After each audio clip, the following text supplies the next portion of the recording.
একটা বড় সড়ো আপডেট নিয়ে আবারও তোমাদের সাথে হাজির হয়ে গেলাম। তিনি পূর্ণ স্বাধীনতা দিয়েছেন আমাদের ভারতীয় সৈন্য দলদের। তিনি বলেছেন অ্যাটাক কোথায় করতে হবে, কবে করতে হবে, কিভাবে করতে হবে, সম্পূর্ণ স্ট্র্যাটেজি ইন্ডিয়া কিন্তু একদমই রেডি। অর্থাৎ 22 তারিখ থেকে 30 তারিখ পর্যন্ত যদি আমরা দেখি তাহলে কাশ্মীরের একটু সিনারিওটা ভাবার চেষ্টা করি। প্রধানমন্ত্রী তো শুধু বলেছিলেন, তার স্টেটমেন্ট ছিল যে যেমনটা করেছে তাকে সেরকমই জবাব দেওয়া হবে। পাকিস্তানের যিনি হচ্ছেন প্রধানমন্ত্রী আছেন এবং আমাদের বিদেশ মন্ত্রীদের সাথে ফোনে কথাবার্তা চলেছে, কিন্তু ব্যাপারটা কি বলতো, ব্যাপারটা হচ্ছে কতদিন আর কতদিন তুমি সেই সমস্ত প্রতিবেশীদের সাথে সম্পর্ক রাখবে।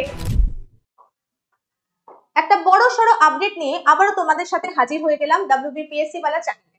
হ্যাঁ, আমরা দেখতে পাচ্ছি যে ইন্ডিয়া একদম নিজেকে প্রস্তুত করে ফেলেছে পেহেলগামের অ্যাটাক হওয়ার যোগ্য জবাব দেওয়ার জন্য। হ্যাঁ, আমরা দেখেছি মঙ্গলবার দিন কিন্তু প্রধানমন্ত্রী নরেন্দ্র মোদী একটা বৈঠক করে ফেলেছিলেন, যেখানে হচ্ছেন আমাদের রাজনাথ স্যার উপস্থিত আছেন এবং সিডিএস এর মেম্বার অর্থাৎ চিফ অফ ডিফেন্স স্টাফ যারা তিনজন দেখতে পাচ্ছ তারাও ওখানে উপস্থিত ছিলেন এবং সেখানে 1.5 ঘন্টা পর্যন্ত মিটিং চলে এবং তার দরুন তিনি যে ইনস্ট্রাকশন দিয়েছেন সেটা আমাদের কাছে সবার কাছে ক্লিয়ার এবং তিনি নিজে থেকেও একটা ভিডিও ক্লিপ কিন্তু আপলোড করেছিলেন, যেখানে হচ্ছে অডিও ছাড়া সেই ভিডিওটা ছিল, যেখান থেকে আমরা ক্লিয়ার বুঝতে পারছি ইয়েস মিটিংটা হয়েছে এবং যার মাধ্যমে তিনি পূর্ণ স্বাধীনতা দিয়েছেন আমাদের ভারতীয় সৈন্য দলদের। তিনি বলেছেন অ্যাটাক কোথায় করতে হবে, কবে করতে হবে, কিভাবে করতে হবে, সম্পূর্ণ স্ট্র্যাটেজি একদম ফ্রি হ্যান্ড বা ফ্রিডম তিনি তুলে দিয়েছেন ভারতীয় সেনাদের কাছে এবং তার ওপর শিলমোহর যাতে পড়তে পারে সেটার জন্য কিন্তু বুধবার পরপর তার মিটিং করার কথা ছিল এবং সেই মতো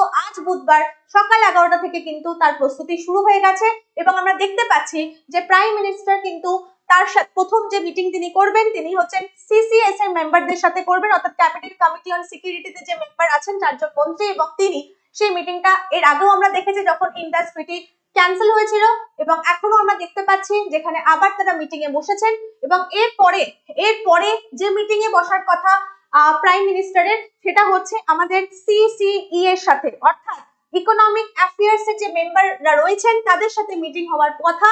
অর্থাৎ যুদ্ধের পরবর্তী সময়কালে আমাদের যে অর্থ ব্যবস্থা আছে তার উপর কি প্রভাব পড়তে পারে এই সমস্ত জিনিসগুলো নিয়ে হচ্ছে ডিসকাশন হবে।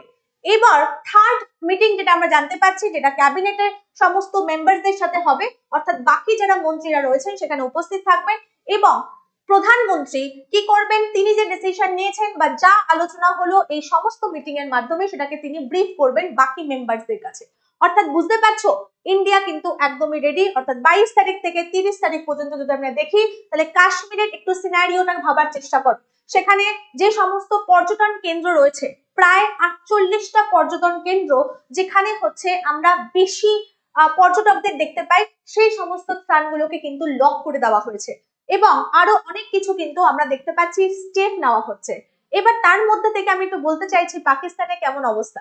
প্রধানমন্ত্রী তো শুধু বলেছিলেন, তার স্টেটমেন্ট ছিল যে যেমনটা করেছে তাকে সেরকমই জবাব দেওয়া হবে, কিন্তু এইটুকু বলার আগেই আমরা দেখতে পাচ্ছি পাকিস্তানের তরফ থেকে একটা স্টেটমেন্ট আসছে নাকি আমরা 36 থেকে 48 ঘন্টার মধ্যে তাদেরকে অ্যাটাক করব।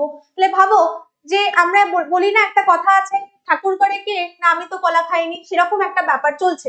অলরেডি আমরা জানি যে পাকিস্তানের তাবড় বড় বড় সব নেতা, বড় বড় মাথা, তারা খুব সুন্দর সুন্দর একটা স্টেটমেন্ট প্রোভাইড করেছে। তোমরা জানো যে খাজা আসিফ, যাকে আমরা চিনি, সেই খাজা আসিফ তিনি বলেছিলেন যে এই যে টেররিস্ট অ্যাটাক বা এই যে সন্ত্রাসবাদী তাদেরকে তোষণ করছেন 30 বছর ধরে, এটা কিন্তু তারই স্টেটমেন্ট। আজ মোদির স্টেটমেন্ট শোনার পরে, অর্থাৎ আমাদের প্রধানমন্ত্রীর স্টেটমেন্ট শোনার পরে তিনি নিজেই কি করছেন, নিজের যত ফ্যামিলি মেম্বার আছেন সবাইকে কি করছেন, তড়িপাড় করছেন।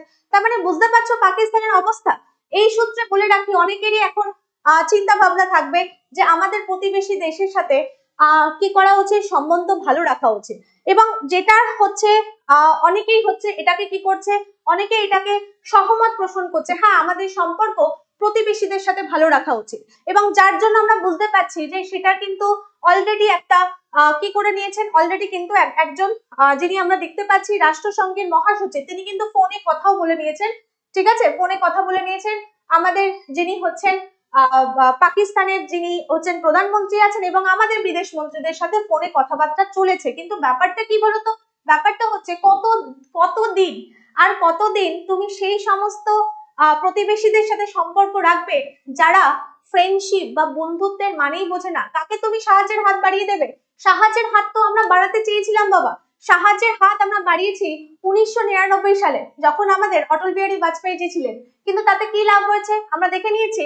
1999-এ আমাদের কার্গিল ওয়ার, তারপরে তাদের তরফ থেকে আমরা আনসার পেয়েছি 2001-এ আমরা দেখে নিয়েছি কি সংসদে হামলা হয়েছিল। ঠিক 2008-এ কথা ভাবো, 2008-এ মুম্বাইতে হামলা হলো। এগুলো হচ্ছে তাদের রিপ্লাই। তাহলে দেখে নাও, 2008-এ যদি আমরা মুম্বাইতে হামলা দেখি, আবার 2016-তে দেখছি পাঠানকোটে হামলা, 2019-এ দেখছি পুলওয়ামা অ্যাটাক, এবং আবার দেখে নিলাম 2025-এ আমরা পেহেলগাম অ্যাটাক। তাহলে বলো, প্রতিবেশী যারা এত অ্যাটাক করছে, এত প্রাণ নিচ্ছে, সেই দুষ্ট প্রতিবেশীর থেকে আমাদের শূন্য প্রতিবেশী হওয়া অনেক ভালো। তো এই হচ্ছে আমার স্টেটমেন্ট। যদি তোমাদের কিছু ধারণা থাকে বা তোমাদেরও কিছু বক্তব্য থাকে, let me no in the comment section.